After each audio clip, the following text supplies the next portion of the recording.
Hello, hello les amis, bienvenue, notre leçon du jour. Nous voici pour continuer cette belle aventure spirituelle avec la leçon de l'école de sabbat de ce premier trimestre, non, de cette première semaine du deuxième trimestre sur le grand conflit. C'est Marc Millet qui est l'auteur de la leçon ce trimestre, donc on voit bien que c'est un évangéliste qui a bien réfléchi, présenté la leçon. Il fait un résumé de plusieurs chapitres du livre La tragédie des siècles pendant ce trimestre, donc je te recommande vivement de lire La tragédie des siècles pendant ces semaines pour bien comprendre la leçon de l'école du sabbat. Il sera question de tous les conflits entre Satan et Jésus et Satan et les enfants de Dieu. Donc que ce soit l'Église primitive, que ce soit Moyen-Âge, même dans la naissance de l'Église adventiste jusqu'à la fin des temps. Donc il sera question pas mal des prophéties de Daniel Apocalypse. On va voir 1260 années, on va voir 2300 soirs et matins, on va voir les deux témoins, donc pas mal de prophéties. Donc c'est assez intéressante la leçon ce trimestre. Je voudrais savoir si tu vas bien, si tu as cette connexion quotidienne avec Dieu, si tu le cherches de tout ton cœur. C'est ça l'essence. C'est ça l'essentiel de notre démarche, de notre vie ici-bas. En mettant Dieu à la première place, c'est sûr que les autres choses vont mieux s'organiser, on va mieux les gérer. Donc je te recommande vivement, effectivement, de faire ce choix quotidien, de mettre Dieu à la première place. Donc nous parlons aujourd'hui de cette transmission du péché du ciel vers la terre. Je me répète, le péché n'a pas commencé quand Ève a accepté de manger de ce fruit défendu. Le péché a bien commencé dans le ciel, mais il y a eu ce moment de transmission, et c'est justement ça qu'on va lire dans Genèse 3, à partir du verset numéro 1. Le serpent était le plus rusé de tous les animaux des champs que l'Éternel Dieu avait fait. Il a dit à la femme, Dieu a-t-il réellement dit, vous ne mangerez pas de tous les arbres du jardin ? La femme répondit au serpent, nous mangerons du fruit des arbres du jardin, mais quant au fruit de l'arbre qui est au milieu du jardin, Dieu avait dit, vous n'en mangerez point et vous n'y toucherez point, de peur que vous ne mouriez. Alors le serpent dit à la femme, vous ne mourrez point, mais Dieu sait que le jour où vous en mangerez, vos yeux s'ouvriront et que vous serez comme Dieu, connaissant le bien et le mal. On voit ici dans ces quelques versets le stratagème de Satan quand il s'approche, même aujourd'hui, quand il s'approche de toi et de moi pour nous parler, pour nous proposer des choses qui sont contraires aux valeurs de Dieu.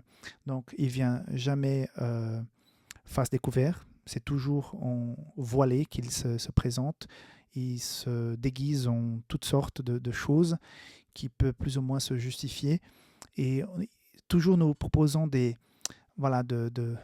plus loin, de voir autrement. Je suis tout à fait d'accord que parfois il faut qu'on sorte de l'ordinaire pour grandir, mais là je parle des valeurs. Et les valeurs sont inchangeables, on ne peut pas toucher aux valeurs de la parole de Dieu, ils sont applicables à toute époque, à toutes circonstances. Mais justement, les valeurs parfois seront ébranlées par ces propositions. Ici, on voit bien qu'il se cache derrière cette image du serpent, qui met en doute la parole de Dieu, qu'il propose d'aller plus loin, qu'il propose de devenir plus sage, plus grand, plus important, plus connu, avec plus d'argent. Voilà, il y a toutes sortes de rusées pour que la personne puisse faire des mauvais choix. Donc, on constate que ce qui s'est passé à ce moment-là a été d'une gravité inouïe parce que nous avons tous été contaminés à la suite de ça. Parce qu'une fois que le premier couple accepte donc cette proposition, le péché va entacher leur vie et la vie de tous les descendants qui vont venir. Ça ne peut pas être vraiment injuste parce que nous n'avons pas demandé à naître et nous n'avons pas demandé à être des pécheurs. Mais voilà que c'est génétiquement, c'est notre héritage qu'on reçoit à chaque fois qu'il y a naissance. Mais malheureusement, ça ne pouvait pas être autrement. On ne pourrait pas naître et attendre un moment pour pouvoir choisir entre le bien et le mal. Ça a été malheureusement une contamination depuis la genèse de la chose.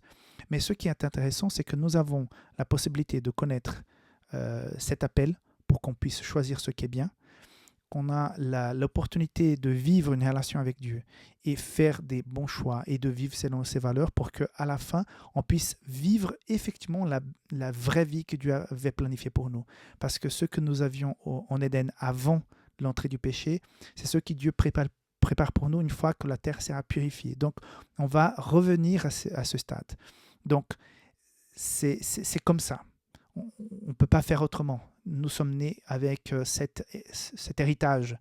Mais le plus important, c'est que l'amour de Dieu, son engagement pour nous sauver, son sacrifice pour nous et ses promesses et toutes ces prophéties qui nous montrent un peu, qui dirigent l'histoire, qui s'accomplissent régulièrement, montrent que ce problème va être réglé. Et quand on sera sauvé, quand on serait avec Dieu pour la vie éternelle, on regardera en arrière, on dira « Ouf, c'était tellement peu comparé à ce que j'ai maintenant. C'est vrai, j'ai souffert, mais c'est tellement peu comparé à toutes les bénédictions et toute la beauté et la vie éternelle que j'ai devant moi. Donc aujourd'hui, ça peut paraître injuste, mais quand on sera finalement, une fois qu'on aura fixé notre décision par rapport au salut, et qu'on aura le salut en Jésus-Christ, quand on sera à la vie éternelle avec Dieu, on verra bien que c'était peu comparé à tout le bien que Dieu a préparé pour nous. Donc, gardons toujours cette confiance. Oui, nous avons été contaminés par le péché, nous avons un problème profond, mais ce problème, il a une solution. La solution, elle est magnifique, mais Dieu ne va jamais t'obliger à la prendre. Parce qu'encore une fois, dans cette histoire de Genèse 3, il est question de la liberté. L'amour de Dieu laisse totale liberté aux êtres humains, aux anges, pour leur choix. Ok. Une autre conséquence universelle, conséquence du péché, c'est l'impact universel du péché. C'est vrai que même les animaux, la nature, tout être humain et tout être vivant a été impacté par le péché. Donc, non seulement nous, êtres humains, on souffre, mais aussi les animaux, la nature. Et je suis content que quand tout ça sera renouvelé, on aura à nouveau une belle nature, une belle existence avec les animaux, comme dit la Bible, qu'il y aura des animaux au ciel et tout ça, où il n'y aura plus jamais de péché. Et voilà, cette image que j'ai eue quand j'ai connu l'évangile, d'être à côté d'un lion, à côté d'un léopard, et pouvoir le caresser comme si c'était un petit chat, ça m'enchante aussi. Donc voilà, il y a quelque chose de beau, de grand qui nous attend. Le plus important, c'est que tu fasses ton choix, que tu prennes la bonne décision de suivre le Seigneur. Que Dieu te garde aujourd'hui. Sache que il est avec toi, il va t'accompagner. Nous serons plus que vainqueurs avec lui. Donc, ça vaut la peine. Que Dieu te garde. On se voit demain. Bye bye.